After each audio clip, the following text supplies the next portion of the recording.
सुगोस्नानं गन्धं मध्यमाने महोदलो उत्पन्नो सिद्धा कुम्भा विद्रितो विष्णुना स्वयं योहि सर्वतीर्थानि देवासवे त्रिगा वैदिष्कन्ते सर्वेते यथा विष्णुनिका प्रभाया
हो गया जब से तेरा गुलाम हो गया, जब से मेरा भी नाम हो गया।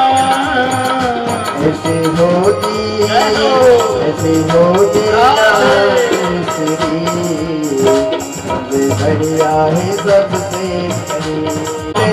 नौकरी, सबसे बढ़िया है सबसे खरी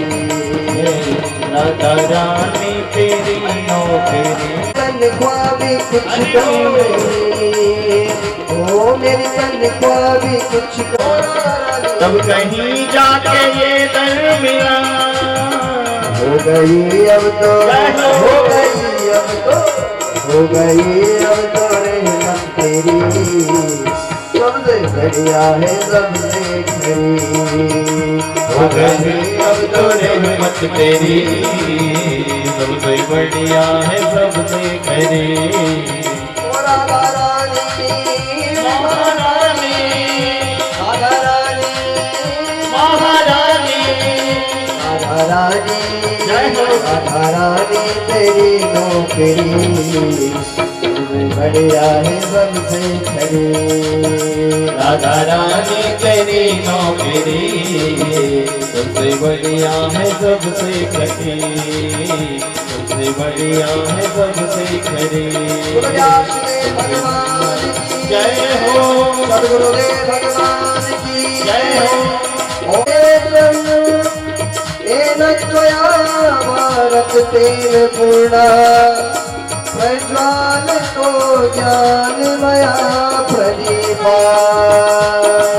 गुरुदेव भगवान की जय।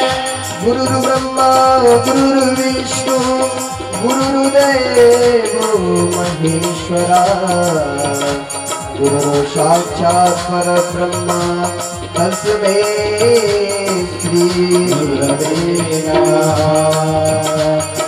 गुरु शब्द गुरुदेव भगवान की जय। विष्णु महापुराण की जय। नागरानी राधा रानी तेरी नौकरी, सबसे बढ़िया है सबसे खरी। राधा रानी तेरी नौकरी, सबसे बढ़िया है सबसे खरी।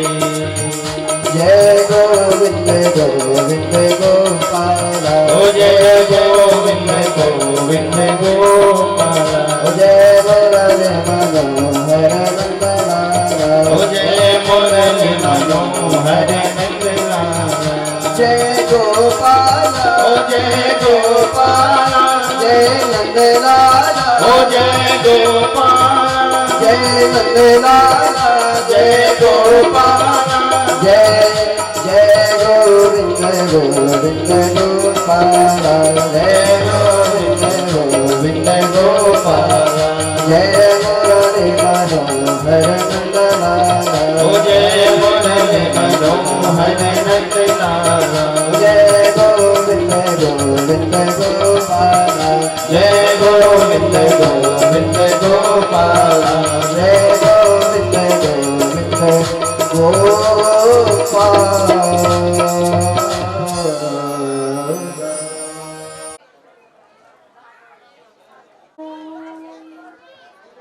गणानां त्वा गणपतिगुं हवामहे कविं कवीनामुपमश्रवस्तमम् ज्येष्ठराजं ब्रह्मणस्पत आनशृण्वन् ऊतिभिः सीदसादनम्।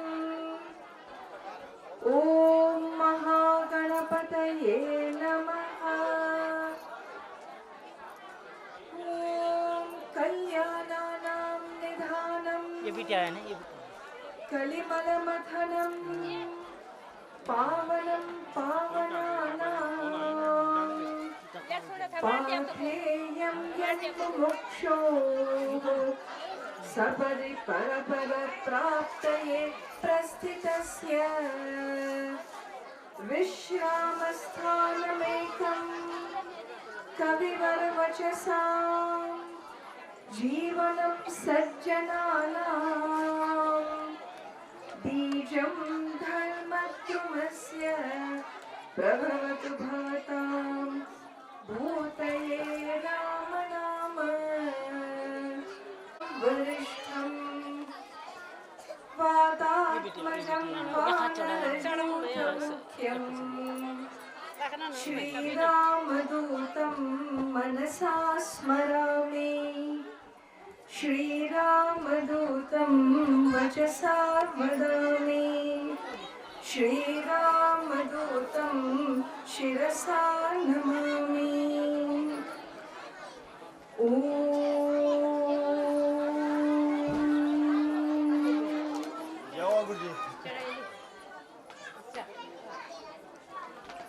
हमारे इस पवित्र श्री वासुकीनाथ देवता के मंदिर में आज हम हमारा अंतिम दिन विष्णु पुराण के दिन में,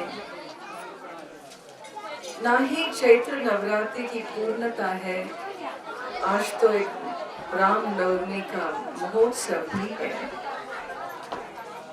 तो इस पावन दिन में, इस पवित्र स्थान में हम हमारे सब देवताओं को नमन करते हैं। खंडार देवता, क्षेत्रपाल देवता को हमारा प्रणाम। गोरशाली के श्री वासुकीनाथ देवता, मनेरी वासुकीनाथ, ओंगे वासुकीनाथ देवता और नाड़ के वासुकीनाथ देवता, और हमारे अपने नेतला ग्राम सभा के श्री वासुकीनाथ देवता और करोड़ों देवी देवताओं को, आप सब शक्तियों को हमारा प्रणाम। और यहाँ उपस्थित भक्तजन जो आज यहाँ पधारे हैं, आप सबको भी हमारा नमस्कार।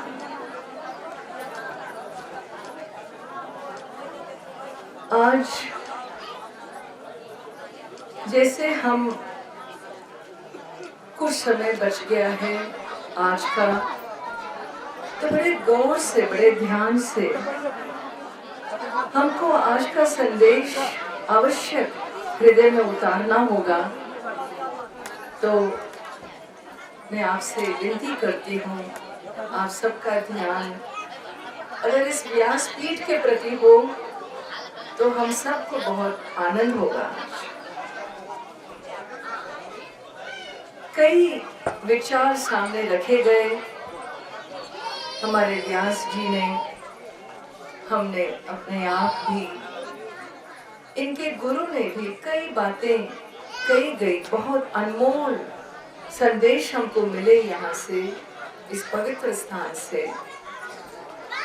लेकिन आज हम एक विषय पे आवश्यक कहना चाहेंगे, वो है हमारे श्री राम जी के अवतार।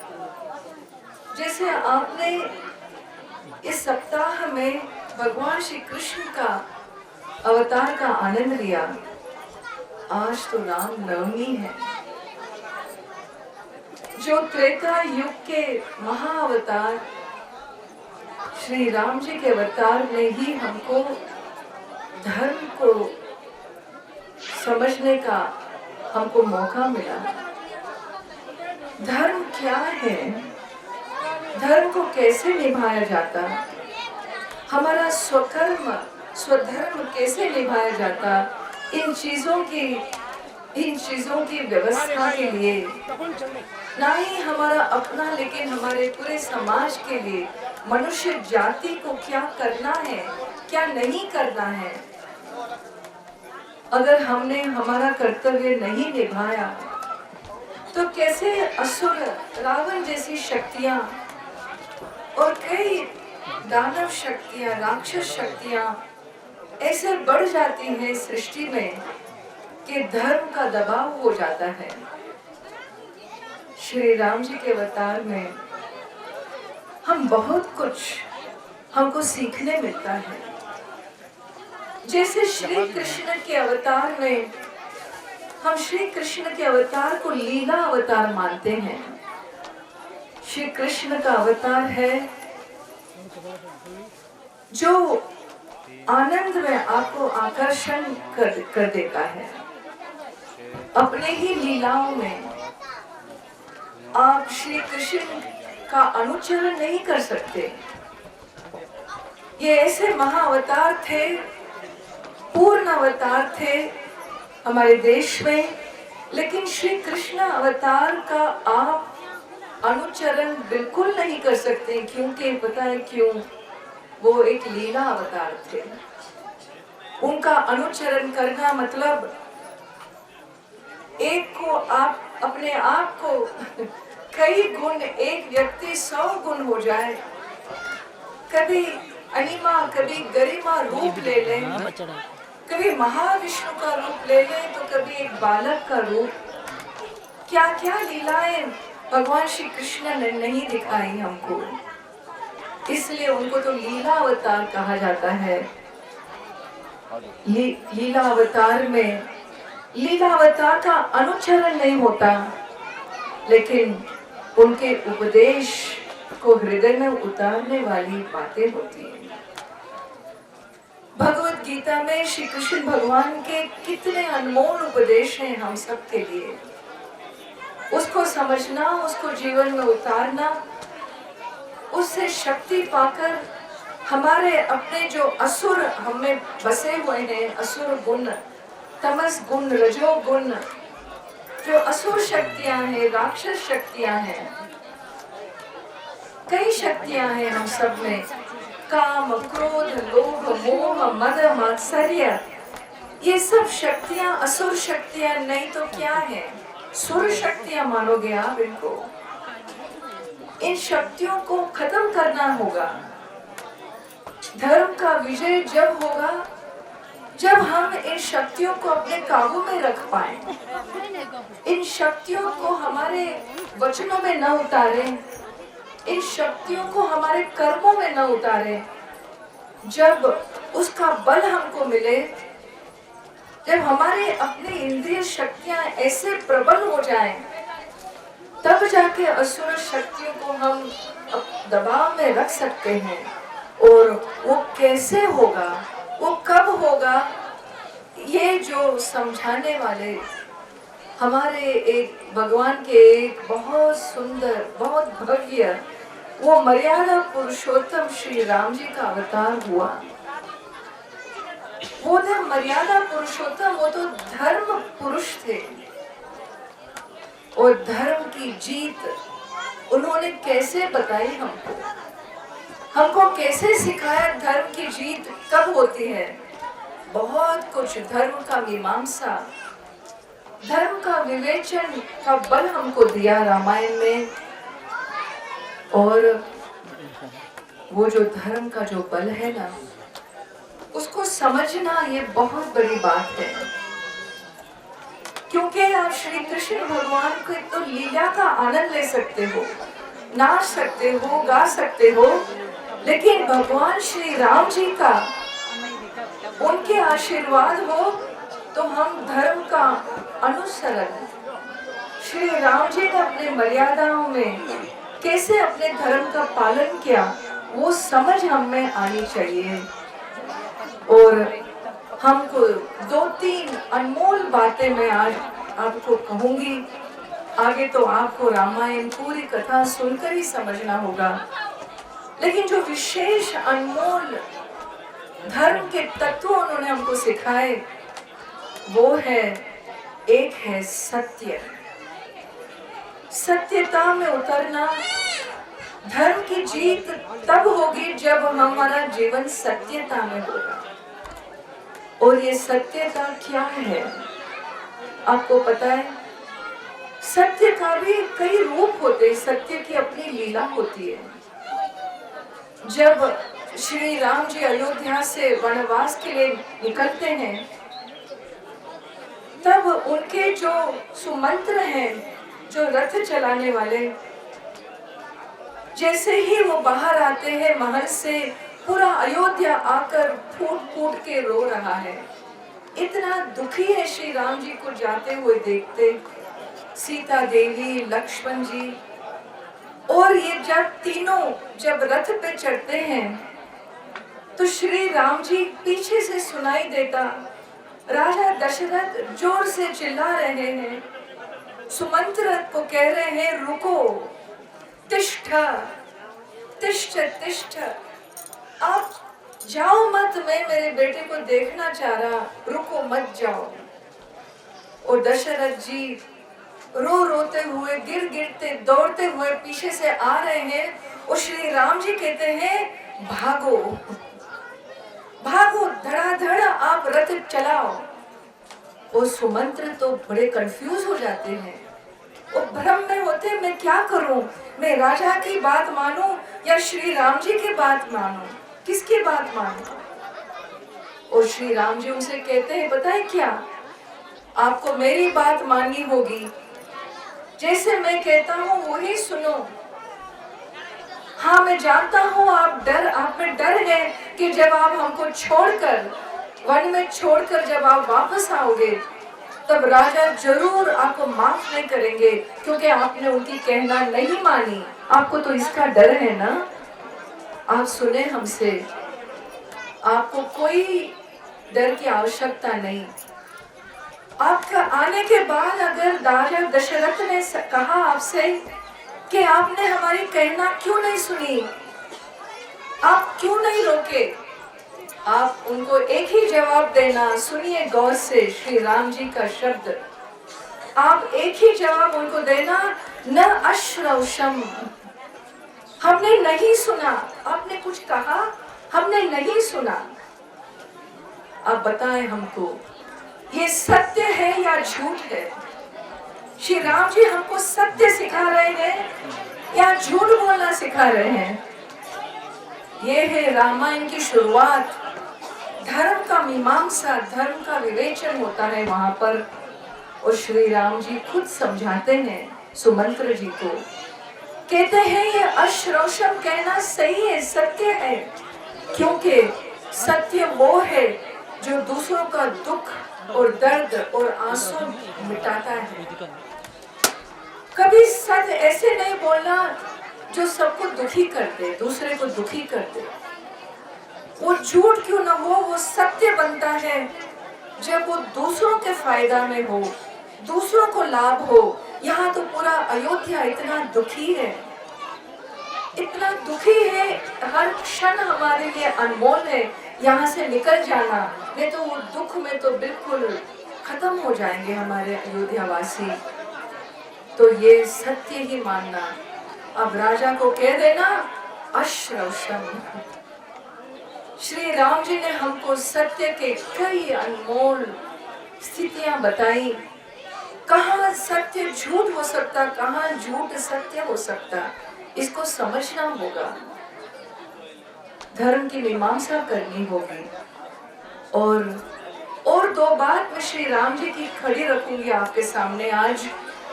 एक है सत्य की, धर्म की जय तब होगी जब हमारे कर्तव्य में वो कहते हैं त्याग होगा।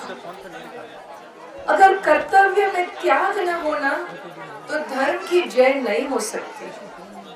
अगर आपके स्वधर्म में स्वार्थ है, अगर आपके स्वधर्म में बहुत आशाएं हैं कि मैं इतना कर रहा हूँ, वो क्या कर रहे हैं, मैं इतनी कर रही हूँ, घर में गृहस्थी में वो क्या कर रहे हैं, वो कोई नहीं, कुछ नहीं करते, हम ही सब कुछ करते।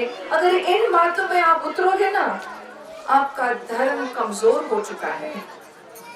धर्म को सत्य में, धर्म को जीतने के लिए हमको याद करना होगा, स्वधर्म के साथ, अपने कर्तव्य के साथ त्याग बुद्धि आवश्यक उतारना होगा।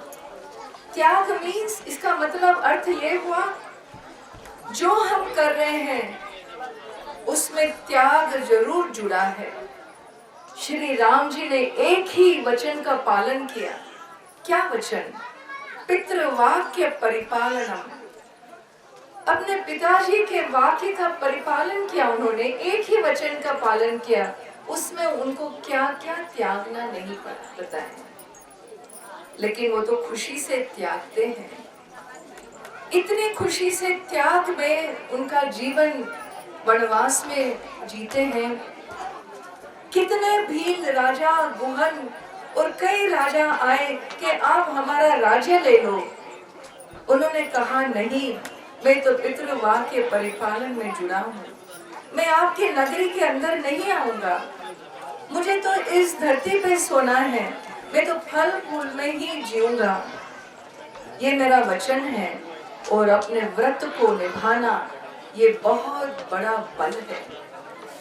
आप धर्म का बल पहचानोगे जब आप त्याग में जी पाओगे। स्वकर्म का, स्वधर्म का बल तब पहचानोगे जब हृदय में त्याग होगा। और त्याग होने का मतलब नहीं दुखी होना, त्याग का मतलब होना एक आनंद से रहना कि हम हमारे प्रिय ईश्वर के लिए ये कर पाए, ये व्रत निभा पाए, नवरात्रि का व्रत निभा पाए, धर्म का व्रत निभा पाए। और ये कर्तव्य में जुड़ने का यही बल है। धर्म की जीत तब होती है जब हमको त्याग से हम डरते नहीं। हमारे हिमालय के महात्माओं को तो देखो, कैसे आकर हमारी सुभद्रा माता जी कितने बरसों तक तपोवन में रही। उनमें अगर त्याग, वो तो त्याग की स्वरूपिणी थी, उसमें त्याग नहीं होता रह पाती, अपने लिए सोचती रह पाती। उन्होंने तो अपना जीवन ईश्वर को दान कर दिया था। भाई आपको चाहे संभालो, आपको चाहे प्राण ले लो। और वो मरते मरते संभल गई है ना। त्याग का बल और बल होता है, उसका आनंद कुछ और आनंद है। धर्म से जुड़ना श्री राम जी के पूरे जीवन में, रामायण में बस त्याग और सत्य। और एक बात मैं कहूँ आपसे, मेरा समय सब कम है, लेकिन मैं और एक अनमोल बात श्री राम जी के बारे में, वो था उनमें क्षमा। क्षमा एक बहुत बड़ा, एक बहुत विशाल हृदय की आवश्यकता होती है क्षमा के लिए। कहते हैं क्षमा शस्त्रम करे यस्य दुर्जनः किम करिष्यति अत्र ने पतितः वह्निः स्वयमेव उपशाम्यति। जिसके हृदय में क्षमा हो, क्षमा का अर्थ हुआ एक माफ करने का बल, माफ करने का।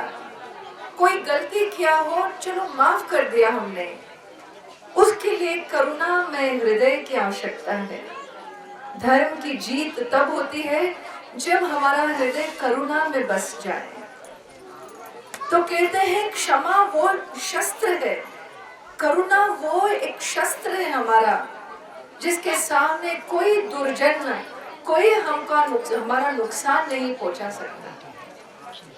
क्यों? क्योंकि वो जितना भी नुकसान पहुंचाने खड़ा रहे ना, वो कहते हैं जैसे अग्नि है ना, जो कोयला जब अग्नि से जलता हो और उस कोयले को आप अगर मिट्टी में फेंको, एक साफ मैदान में आप फेंको, क्या होगा? जलेगा कोयला, वो तो अपने आप शांत हो जाएगा, है ना। तो ये जो जलन से जो लोग हमारी गिला करते हैं, नुकसान करने के लिए खड़े हो जाते हैं, उनका शब्द है ये ज्वाला, ये कोयले का ज्वाला। और लेकिन आपका हृदय साफ हो वो मैदान की तरह, क्यों ना आप पे लगे हो, लेकिन अपने आप शांत हो जाएगा। क्यों? क्योंकि आपने वहां घास भर के नहीं रखा है, भूसा भर के नहीं रखा सर में, हृदय में, कि वो एक बहुत बड़ा आग बन जाए। नहीं, क्षमा वो करुणा एक ऐसा शस्त्र है, हम सबको अपने पास रखना होगा। करुणा का जीवन में जिएंगे, श्री राम जी का धर्म अगर हम समझेंगे, उसमें सत्यता, उसमें त्याग और उसमें क्षमा। इसलिए जब वो दोबारा अयोध्या लौटते हैं, जब उनको अपनी राजगद्दी दोबारा 14 साल मिल जाती है, और ये सब कौशल्या, सुमंत्रा, कैकेयी सब खड़ी हैं सामने, और वो सबको प्रणाम करने निकलते हैं, और कैकेयी माता कहती है मुझे प्रणाम नहीं करो आप, मैं इसके लायक नहीं हूँ। और श्री राम जी उनसे कहते हैं माँ आप ये क्या कर रही हैं? आप मुझे आशीर्वाद नहीं देंगी? कौन सा वो बालक है जो माँ उसे आशीर्वाद न दे? आपने अपना पैर पीछे क्यों हटाया? मुझे आप तो आशीर्वाद दें। कैकेयी माता कहती है मैं इस लायक नहीं हूँ, 14 साल मैंने जो तप किए आपको इस राजगद्दी में आज देखने के लिए, आप लौटे हो। मैं और एक पाप नहीं लेना चाहती हूँ मेरे गलत कर्मों से, मुझे माफ करना, मैं आपको आशीर्वाद देने के लायक नहीं हूँ। और पता है श्री राम जी उसे क्या कहते हैं? बहुत प्यारा एक संदेश है हम सबके लिए।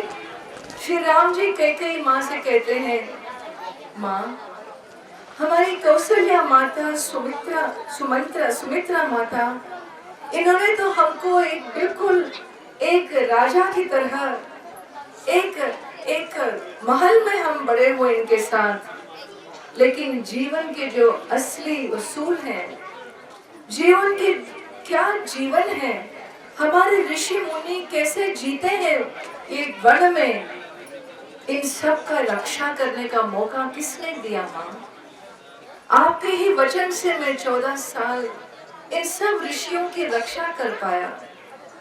ये वन से सब असुरों शक्तियों को मैंने नाश कर दिया। ये धर्म की स्थापन में जो आपने मुझे सहायता दी और कोई नहीं दे पाया, हे मैया, आपने ही मुझे त्याग का जीवन सिखाया, आपने ही मुझे सब कुछ दिया। हे कैकेयी माँ, आप तो मुझे पूर्ण रूप से आशीर्वाद हमेशा देते रहना, आप मना ना करें, आपका आशीर्वाद ही पूर्ण आशीर्वाद है। ये करुणा मूर्ति, दया मूर्ति, अवतार मूर्ति श्री राम जी की हमको सत्य सिखाती है, त्याग सिखाती है, करुणा सिखाती है, क्षमा सिखाती है। और ये अनमोल तत्व आज हमको इस पावन दिन में, राम नवमी के दिन में, श्री राम जी का भी धर्म संदेश को हृदय में उतारना ही होगा। और मैं आखिरी और एक बात जरूर आपके सामने रखूंगी, क्योंकि राम जी के बारे में तो हम बहुत कुछ बोल लेते हैं, लेकिन हम सीता देवी को तो हमेशा भूल जाते हैं। सीता देवी को कभी कभी हमारी संस्कृति ने एक अबला माना, वो कमजोर थी ऐसे समझा। लेकिन आप गलती से भी ये न समझें, सीता देवी तो आपको पता है, अगर श्री राम जी तो महाविष्णु हैं, वो नारायण स्वरूप है, सीता देवी तो साक्षात महालक्ष्मी है, वो तो नारायणी का स्वरूप है, वो तो हमारी जगदम्बा है। और सीता देवी की शक्ति, उनकी एक शक्ति थी, वो ही त्याग में था सीता देवी का। आपने तो देखा होगा, रामायण में आपने जरूर आवश्यक सुना है उनकी कथाओं में कि सीता देवी कैसे, वो तो श्री राम जी जब वो उनके लिए उनको वनवास हुआ और सीता देवी ने कहा मैं भी चलूंगी आपके साथ, श्री राम जी तो मना करने लगे। उन्होंने कहा नहीं, मुझे एक साध्वी ने कहा था, जब मैं छोटी थी मेरे पिताजी के महल में आए और एक साध्वी ने मुझे कहा था कि मेरा जीवन तो कई प्रधान जीवन मेरा तो वन में ही होगा, मैं तो इस वन में जीने की आकांक्षा रख रही हूँ। और जैसे ही श्री राम जी माने और ये सब वन गए, सीता देवी वन में बहुत आनंद से रहने लगी। एक महारानी वन में रहने लगी आनंद से। आप सोचे उनका मनोबल कितना था। वो तो महादेवी थी, वो नारायणी थी, वो ही मनोबल से रावण उसका कुछ बिगाड़ नहीं सका, है ना। वो ही मनोबल था, वो ही त्याग स्वरूपिणी थी हमारी माँ, जो उन्होंने एक प्रार्थना हनुमान जी की रक्षा के लिए, जब हनुमान जी का पूंछ आग से उन्होंने उठाया, आग जलाई और सीता देवी ने अग्निदेव से रक्षा मांगी, हनुमान जी को कुछ नहीं महसूस हुआ। वो पूरा लंका जलाने में पड़े, लेकिन उनको महसूस हुआ पीछे अग्नि है, अग्नि इतना प्रज्वलित हो चुका है, कुछ महसूस नहीं हुआ। क्यों? क्योंकि माता सीता देवी का बल था, तपोबल था। आप समझें, सीता देवी तो नारायणी स्वरूपिणी है, वो तो त्यागिनी थी, वो तो महालक्ष्मी है। और अगर हमको सीता देवी का अनुचरण करना हो ना, तो हमको भी हमारा स्वधर्म पतिव्रता, एक पतिव्रता का क्या मनोबल होता है, उस त्याग में वो धर्म के लिए क्या क्या नहीं करने को तैयार हो जाती है। वो तो सभी धर्म चारिणी बनी, अपने पति के साथ धर्म के रास्ते पे चलने का बल उन्होंने हमको सिखाया। तो आज श्री राम जी और श्री सीता देवी माता के चरणों में हम यही आशीर्वाद मांग रहे हैं। इतने पवित्र दिन में, आज हमारा अंतिम दिवस में, आज बहुत कुछ कार्य, आनंद का कार्य चलना है। आज इसलिए हम आज श्री राम जी का एक छोटा सा धुन करके हम अपने जबान को आराम देंगे। जय जय रामा जय रघुरामा, जय जय रामा जय रघुरामा, सीताराम श्री रघुरामा, सीताराम